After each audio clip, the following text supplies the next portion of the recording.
I'm just wondering, during this whole startup scene from 2018 all the way through now, what is the LCM dream?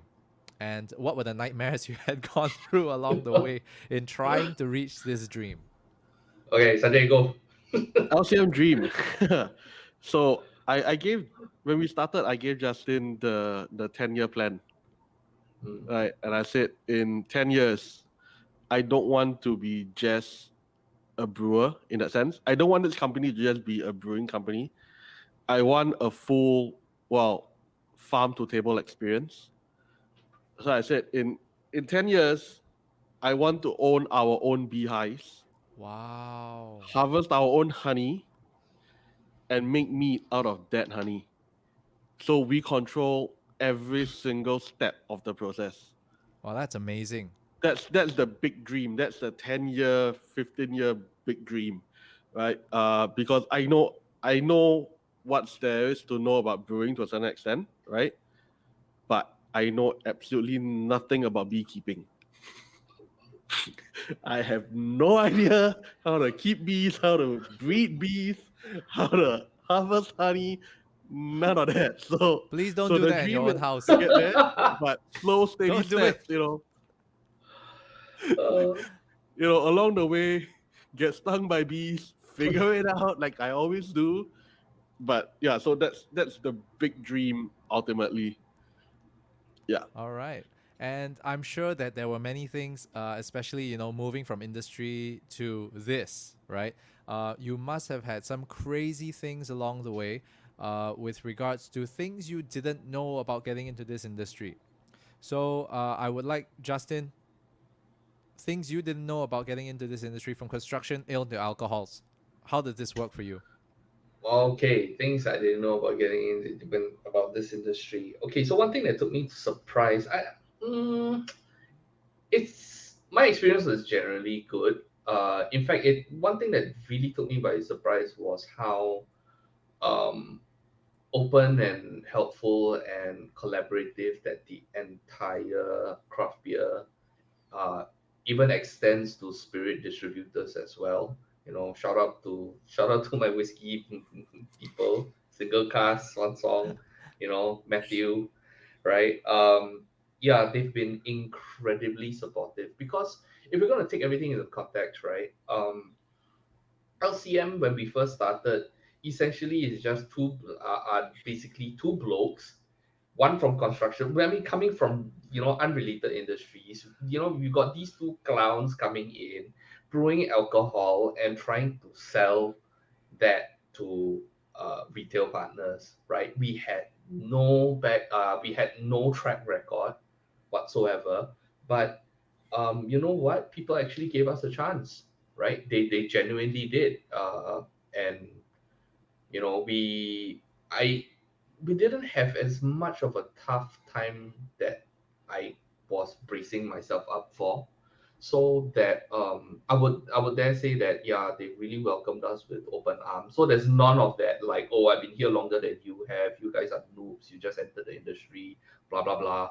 That level of elitism. No, it was really really very welcoming, and it was a huge shock for me because I came from construction, which is notoriously known for being very, very cutthroat. Like, yeah, I can sit down, I can talk with my peers, right? But I know deep down in his head, he's really plotting, like, okay, this project that you're going to tender for, I'm going to do this, I'm going to do that, so that you won't get the job. Because it's pretty much a zero sum game because the market is Hmm. small, right? Not so for alcohol industry. So I was very, very heartened by that. um yeah, and like even importers like our neighbor, our office is right next to Iterrise Asia, right? So they're I think they're Singapore's second largest sake importer actually. Hmm. So had the fortune to meet up with Adrian. Now I mean like it's been what 3 years? Yeah, it's been 3 years. So now good friends lah. So yeah, his office is next door to mine. I remember we were doing I was handling the renovation phase for my office because we were like setting up the walk-in chillers and stuff. Uh, Next thing I know, like Adrian is like walking in with a group of people, and I'm like, oh dear, what the heck is going on, right? Then he was like, hey, yeah, Justin, hey, so and so. So what he did was he actually had Japanese principals like the sake breweries, like pretty high level people. Like his principals were down making a courtesy call. They flew down to Singapore. Again, this was before COVID. Um, Came down. And then there I was, like dirty, dusty. Then in this like construction site of sorts, industrial unit. And then he's there bringing in all these nice Japanese people and introducing them to me, a guy that just entered the industry, like, like fresh off the boat. Mm. See, so it's that level of support. You see, it's insane, it's crazy. So that's the one thing that I didn't know about getting in this industry. Completely took me by surprise. Mm. And what about yourself, Sanjay? I think it's pretty much the same. Like I came from the audiovisual industry, right? And it's also an industry where secrets are, well, at least back when I was in it, secrets were really guarded. Like you do a setup. I remember when I first started up, when you do a setup, you run all your cables. And when you're done, you go and stand behind the audio engineer and like try and see and try and learn from what he's doing. And then you get scolded because you're not supposed to be there. Like he asked you to get lost. Not and it was pretty much because he didn't want you to learn what he was doing because he always saw you as a threat. Like if you learn what he's doing, you can replace him at any point. Wow. So that was that kind of industry and environment that I came from. So coming into the alcohol industry, uh, and like what Justin said, like how open and how friendly everyone has been. You know, uh, Maybe because we do mead and we are slightly different from the other distributors. So we've had other distributors who I get text from them sometimes, right? Like, hey bro, there's this new account, right? I just entered. They are looking for a beer alternative as well. Why don't you go and talk to them? So I Yeah, get leads from other distributors, which I never thought would be something that I would receive. Like, you know, so it in a way it's very humbling that the other distributors, the other manufacturers don't see us as a threat, right? And Mm. they see us as a company that they can coexist with. And because of that, we have been sharing leads. So there are certain places where we get in and they're looking for craft beer. So and then I pass the leads on to them like, hey, this bar just opened, they're looking for craft beer. Go and talk to them, right? Or this organization is doing a staff appreciation night and they want to give like a craft beer hamper to their staff, right? Let's work together. We package some of your stuff, we package some of our stuff, we put it together, then we sell it to them. So it's all these little things that I never expected. Oh, hey, this is really interesting. It's really practicing the infinite game, the infinite mindset. So cool. yeah, Yeah, for whoever's listening out there, right, go check out the infinite mindset with Simon Sinek. He tells you everything with regards to how everybody is playing this game, and it's not a win lose kind of thing, but you're playing the game because you want to, and it's just playing how who can outlast who. And everybody's so collaborative. It's a great mindset, and it seems like the alcohol industry is doing that. And I really think that it's so nice that you have such collaborations, that you're sharing leads, and it's not so cutthroat, right? Like what you mentioned. Oh man, I'm trying to undercut this person. I'm gonna play this game, or I'll try and just plant little seeds of doubt and paranoia so that they choose me. But when you think about it, consumers want that variety, right? How often do you go to a place and then they go, "Oh, sorry, we've only got one beer." You'll probably be like, get the hell out of here. I'm not okay. I will get out the hell out of here. I am not gonna stay in a place with only one beer. Are you kidding me? Yep. That. So, um, okay, never mind. I digress. Maybe that's just me as an angry customer, right? Um, but so we talked about a little bit more about the industry, and one thing I would also like to check is on your end for LCM. What were those major challenges when you started up? Your first idea at the bar was saying, "Hey, let's do distribution business. Let's brew our own mead, get this in, so on and so forth." And then you finally start. Then after that, then what? From a brewer's point, so I'll put this into two separate categories. Mm. From the brewers, the operation side of it was I've been a home brewer for so long, right? Uh, all my recipes were based on 30-liter batches. Oh. Suddenly, I'm brewing a 3,000-liter batch. I had no idea, absolutely none. Right? I had no idea if the recipes were scalable to that level. Or rather, I knew that they were scalable to that level. I just didn't know what would have gone wrong in that scaling. I didn't know if it was going to be a linear scale or was it, an exponential scale. Oh. So So, yeah, so it's not like maths, right? You just multiply by 100 and assume that everything is going to turn out right. well, that was No, what it I doesn't did. work that way. And then I, after I, Not I that, I did it that way. So this is what I did. I said like, let's put it on a linear scale, oh shit. right? Okay. And throw caution to the wind and hope we don't have to dump 3,000 liters of product. Oh. And Mhm. then what happened? It turned out great. Yeah, Really? that was Yeah, yeah, that and was and that. that's when I found out that meat recipes are 90% of the time they are very linear, Right. right? If you use 1 kilo of honey for 10 liters, you will need 10 kilos of honey for 100 liters. To Okay. to it's Okay. it that scale is pretty much linear. So scaling up recipes then became a lot easier to deal with. So that was the first challenge from the operation side. The other challenge, which till today is still a challenge, and I foresee it constantly being a challenge, would be education. Uh, Public education, you mean? Public education. Oh. Till today, we've been out for 3 years, but there's still a big sizable chunk, I think a majority, that still don't know what meat is. Mm. Right? It's one of those things where now, if you know, if you know, if you don't know, how do I teach you about it? How do I explain what it is? And having to do just constant outreach and education. Uh, with us being as small as we are, that will always be a challenge. That yeah, I don't see that not being a challenge anytime. Okay. Interesting. Interesting. One more question to Sanjay before we go on to the business side of things with Justin. Which is easier to brew, beer or mead? Wow.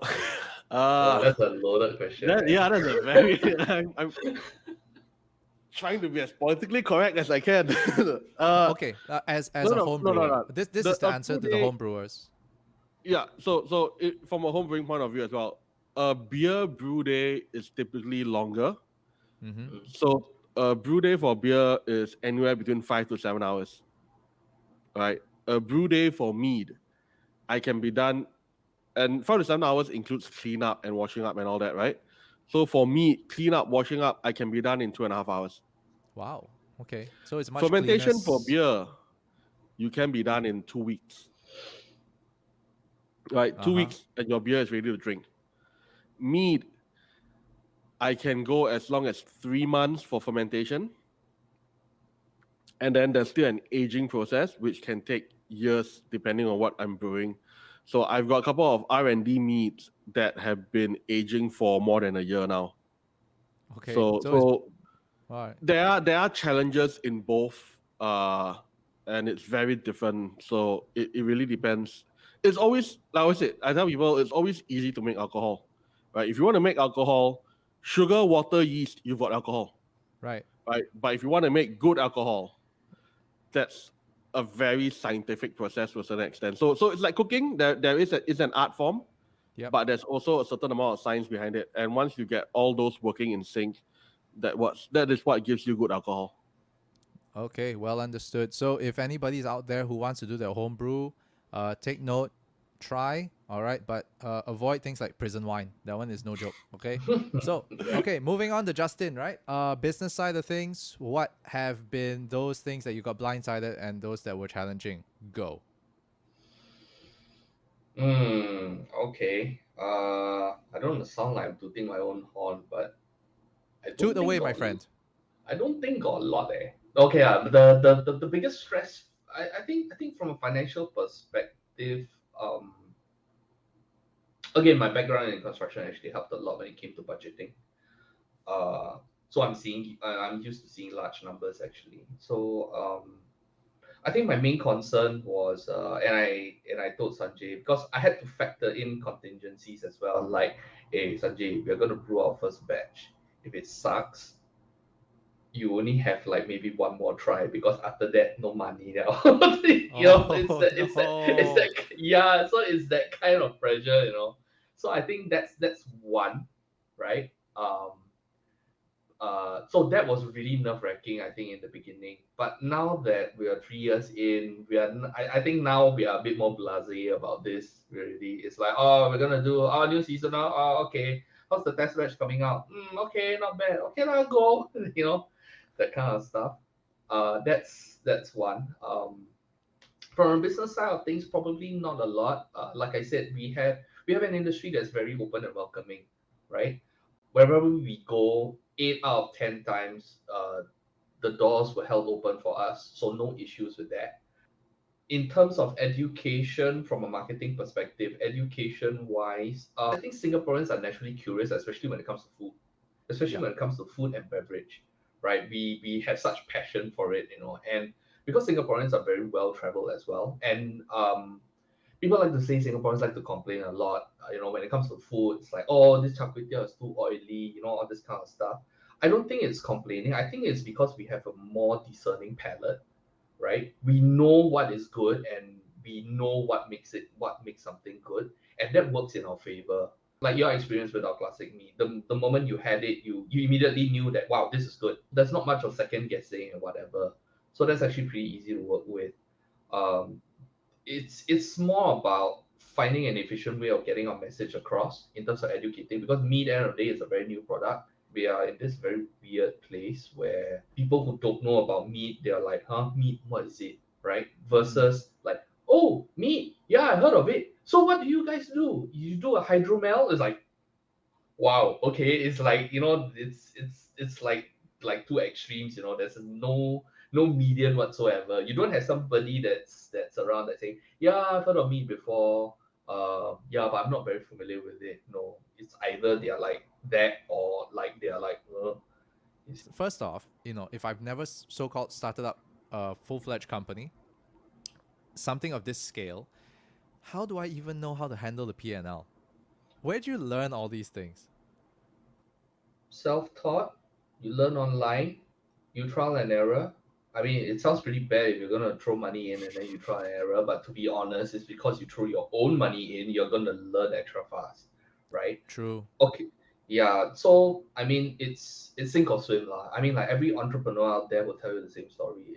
They all have a sink or swim story, right, for a certain aspect of business. But the good thing is P&Ls aren't exactly the be all or end all. I mean, like people tend to think like P&L is like wow, like wow, it's like the holy grail. You get it wrong, that's it, you're dead. Not really. Um, P&Ls, all these financial reporting, they are essentially tools, right? They are tools to tell you um, what's the state of your business at that particular point in time with the data, right? It's essentially a tool to make sense of a lot of data, right? And when you're reading, it's the same thing with financial reports. You see a lot of numbers there, right? But end of the day, it's like reading a storybook. These financial reports are supposed to tell you a story, right? Once upon a time, I started off with $200,000, and then 6 months later, I'm making so much money, right, and so much stuff. And along the way, I acquired so many assets. Along the way, I acquired so many liabilities. It's a story, right? So it's if you think about it that way, it's actually less intimidating, right? It's reading a storybook. You just have to find. I think. I mean, I've read somewhere like some of the world's greatest, like most prolific fundamental investors, right? That's how they read financial reports actually, right? That's how they read financial statements. They look at it they they can tell that there's a story there, and that's when they truly understand, okay, where the company is going, where is it coming from. So don't have to worry too much about that. But if let's say you're starting a new business and stuff like that, you can never ever be too prepared. Excel is your best friend. Fire it up. Do all your forecasts. Do all your planning. Not sure? Go and do research. Still don't know where to look for research? Never mind. Anyhow, whack. You will figure something out, right? Because the numbers have to make sense somewhere, somehow. If it doesn't make sense in the beginning, it will tell you right at the end, right? So that's why Mm. find out the Excel, put in all your numbers, put in all your estimates, right? Do your research. If it works out, it works out, right? Don't just gut feel, tikam. I think maybe it's like that. Yeah, you can trust your gut feel, but please back it up with um, substantial research on your own, because every time when you start a business, yeah, somebody along is going to come. It's the same story we had with LCM as well. A lot of people were coming up to us and said, "Huh, you want to do meat? Why don't you do beer? Beer easier to sell. Beer is more popular. So easy to market. It's like meat, so difficult. It's so expensive. How to do?" You will have all these naysayers. 3 years down the road, and 3 years down the road, and like 3 awards later, like people are like, "Wow, like wow, you all managed to make it work, you see." So yeah, you will face a lot of doubt, so you will need to do your research to know, like, okay, I know what I'm doing, right? So yeah, that's actually pretty important. But yeah, to answer your question, seriously, P&Ls, it's just a tool, right? If you don't know how to use a screwdriver, having it in your toolkit isn't going to be of much help to you anyway. So understand how to use it, that's it. That is awesome advice. I love that. The fact that you see it as a tool. Okay, this one really is something new to me, that people can actually look at a P&L report and actually tell a story with it. Yeah, for me, it is a bedtime story. I look at it, I go to sleep, man. I cannot take it. Right? I look at the numbers, I fall asleep. I cannot tahan. I mean, personally, I'm in sales, right? So, or at least, yeah, well, formerly in sales. I guess once a salesman, always a salesman, I suppose. But anyway, yeah, whenever I look at the P&Ls, it does make sense to me, because I understand, okay, we're shortfall, we need to do this and that, but it's always been on the sales perspective. But yeah, looking at it as a whole, as a tool, this is something new. Thank you for that. This is wonderful.